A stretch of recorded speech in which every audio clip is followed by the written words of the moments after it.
Suspense പോരിൽ പാലക്കാടൻ കോട്ടയിൽ വിജയക്കൊടി നാട്ടി രാഹുൽ മാങ്കൂട്ടത്തിൽ. വോട്ടെണ്ണലിന്റെ ആദ്യ മണിക്കൂറുകളിൽ കുതിച്ച ബിജെപിയുടെ സി കൃഷ്ണകുമാറിനെ ബഹുദൂരം പിന്നിലാക്കിയാണ് രാഹുൽ മാങ്കൂട്ടത്തിന്റെ റെക്കോർഡ് ജയം.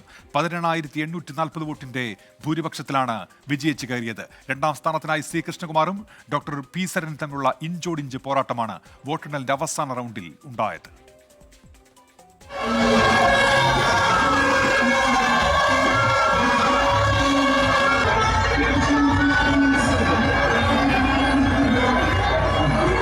തിരഞ്ഞെടുപ്പുകളിൽ രാഷ്ട്രീയ കേരളത്തിന്റെ സസ്പെൻസ് കോട്ട.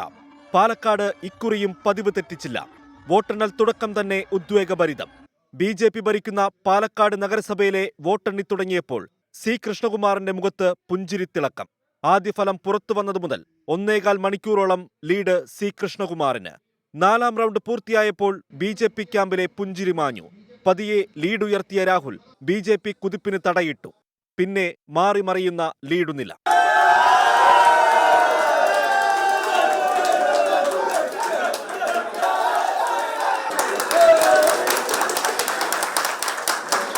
എട്ടാം റൗണ്ട് വരെ ഇഞ്ചോടിഞ്ച്. പിന്നെ രാഹുൽ മാങ്കൂട്ടത്തിൽ ലീഡ് ഉയർത്തിക്കൊണ്ടേയിരുന്നു. കോൺഗ്രസ് ക്യാമ്പിൽ ആഹ്ലാദത്തിന്റെ കരഘോഷം.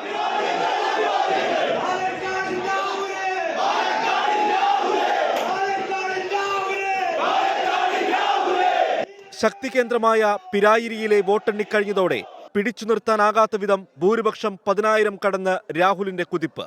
സ്വാധീന മേഖലകളായ മാത്തൂർ, കണ്ണാടി പഞ്ചായത്തുകളിൽ നേരിയ ലീഡ് ഡോക്ടർ പി സരിൻ നേടിയെങ്കിലും രാഹുലിനെ വെല്ലാൻ കഴിഞ്ഞില്ല. സി കൃഷ്ണകുമാറുമായി 2ാം സ്ഥാനത്തിനായിരുന്നു അവസാന റൗണ്ടുകളിൽ ഡോക്ടർ പി സരിന്റെ പോര്. അപ്പോഴേക്കും റെക്കോർഡ് ജയം കുറിച്ച് രാഹുൽ മാങ്കൂട്ടത്തിൽ പാലക്കാട്ടെ ഹൃദയത്തേരിലേറി. ഭൂരിപക്ഷം 18,000-ലേറെ.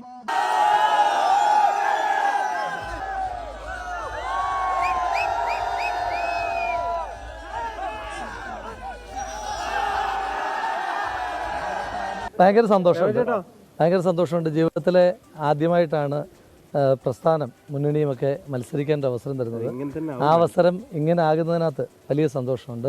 ബിജെപിയേക്കാൾ 2000 വോട്ടിന്റെ വ്യത്യാസത്തിൽ 3ാം സ്ഥാനത്തായി LDF. ഷാഫി പറമ്പലിനേക്കാൾ വലിയ ഭൂരിപക്ഷമാണ് പാലക്കാട് ജനത രാഹുൽ മാങ്കൂട്ടത്തിന് നൽകിയത്. ബിജെപിയുടെ വോട്ടിൽ വൻ ഇടിവ്. കഴിഞ്ഞ തവണ ലഭിച്ചതിനേക്കാൾ കൂടുതൽ വോട്ട് ലഭിച്ചുവെന്ന് പറഞ്ഞു നിൽക്കാമെന്നതാണ് LDFന്റെ ആശ്വാസം. പാലക്കാട് നിന്നും ടീം 24-നൊപ്പം തനേഷ് തമ്പി.